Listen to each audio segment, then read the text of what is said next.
Chris, another kind of nervy finish. They had to see it out. How do you think the Royals did that, I guess, in the last term, up 20 and then found a way to cling on? Yeah, it's an interesting trip, the Perth trip, and I must admit I was a little bit worried about the after effects of that when you get a 6-day turnaround on the back of that trip. It's a tough trip, and it was a tough game last week. And I felt like we were slow to start, and then we looked tired at the end. And I don't know whether that explains it or not, because I thought in between, from the halfway mark of the first quarter to the three-quarter time, that looked like us. But outside of that, we weren't so good. And credit to Adelaide, and I always knew this would happen. These teams that we're playing at the moment, they've got a lot to play for. They're trying to make the 8. So I knew at three-quarter time they were going to keep coming at us, which they did. And in some ways they deserve to win today, I would say. But another way, I'm proud of the fact that our players are able to dig deep after a slow start, get themselves back into the game, play a good third quarter, and then hold on. And I thought the last minute and a half we did it pretty well. Could you please clarify, folks, did you say that your team looked tight at the end or tired? Tired. Yeah, not tight. I don't know what that looks like.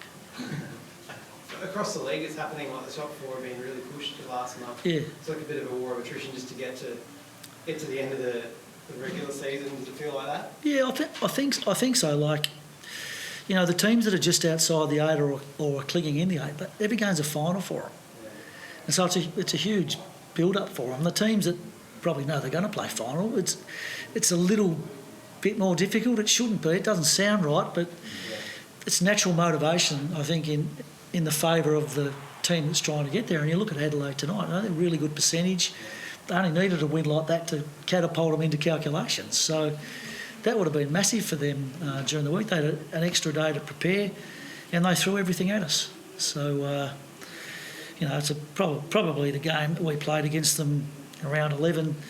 We kicked 10-18 that day and lost the game. You know, we had more shots than them. It's sort of almost like the reverse this time around. They had more shots, but we kicked a bit more accurately, and at the end of the day, it's probably why we won.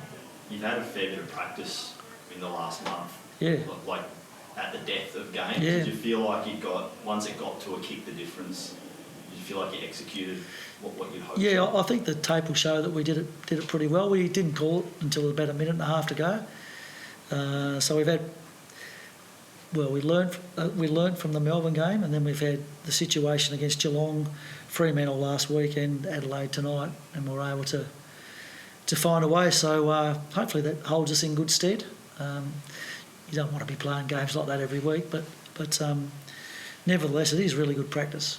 There was a game where the small forwards dominated tonight. Do you think that burst from Charlie in the second and third terms was the difference in him? Yeah, no, he played well tonight, Charlie. I thought his form was starting to build last week. He got I remember the Richmond game when he got hit in the mouth, and he lost a few teeth, and he had a fracture in that part of his face, and he kept playing all the way through that. But I think that knocked his confidence a little bit, and I think it's taken him a while to build his form back again. But I've noticed over the last couple of weeks he's starting to look more like himself, so that's good for us. Yeah, like you guys are fairly, you're well spread up front, there's lots of weapons, but when he's going, it's a different feel, isn't it, when Charlie's up and about? It gives you... Yeah, he brings the energy, and the crowd get involved, and you know, there's a level of excitement that comes when Charlie's on, so we understand that. But we've also got other players. You know, Bailey can do that, Roney can do that when they're on their games, so you know, we've got a few who can. I know you'll be waiting on scans presumably, but can you tell us anything about Jack Johnson? The early prognosis is an MCL, and probably 4 to 6 weeks. Didn't look too good when it happened, so I'm not sure whether Jack will get back this year or not. But it's the war of attrition that an AFL season is. So it's unfortunate, and for him, because I felt like he's been building a little bit since he came back, getting back to some decent form. But yeah, just a hiccup for him now. Probably early, but how does that sit with you and maybe him? Like, he's come here, you've recruited him here almost for, it felt like this time of year, like the stretch run into the finals and then the finals, and now he's not going to get an opportunity to, or potentially not get. Yeah, well, we'll see, but Yeah. they're just the breaks in footy. You just got to take that stuff on your chin. I mean, every team cops that at some point in time. You hope it doesn't come your way, but you know, we've had a couple in recent weeks with Will and now Jack. Two blokes that have come to the club that have been making a difference, but it gives the opportunity for somebody else to step up. So, you know, that's the way you have to look at it. It's very, very tough for Jack at this point of his career. Though you at a stage, you know, you get to this stage of the season, you can't afford to get too emotionally invested or involved in what happens to players at this point. Yeah, no, I'll be emotionally invested because I am with my players, but you've got to be pragmatic about it too, I guess. And he'll try. I know Jack. He'll try his hardest to get right before the end of the year, and he'll be with us again next year. So if he gets to play, he does. If he doesn't, he doesn't. We've just got to take it in our stride. Probably a question you'll answer later in the week, but it throws up a. You want me to do selection now? Oh, maybe you don't have to tell me who, but just you've got a difficult, sort of almost philosophical debate. You went with two tall forwards when he was out previously. You've gone with three. It feels like you're going to have a decision to make. Yeah, and that'll be the discussion during the week. You've nailed it.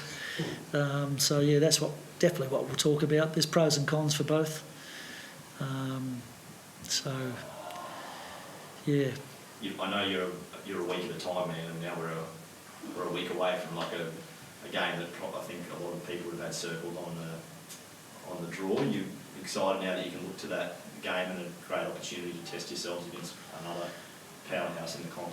Yeah, I think we can go there with a free mind. That probably means we finish top four, doesn't it, tonight's win? Yeah. I don't think we can not finish top four. No, that's right. So that was the goal at the start of the season. So yeah, we'll just go there and give it our best shot. We enjoy playing at that stadium. Again, it'll be just really good preparation for what's coming ahead. Is there something in particular you want to nail against a team like Collingwood, and it could be a dress rehearsal for what's to come? Yeah, there'll be a few things, but given that we've got to play them next week, and given that we might have to play them again in the finals, I'll probably let you guys work out what that might be. I don't think I'll answer it. Bit of cat You know and what mouse. Hey? Bit of cat and mouse, maybe both ways. Next week then. Maybe, yeah. Cool. That's awesome. Thanks, guys.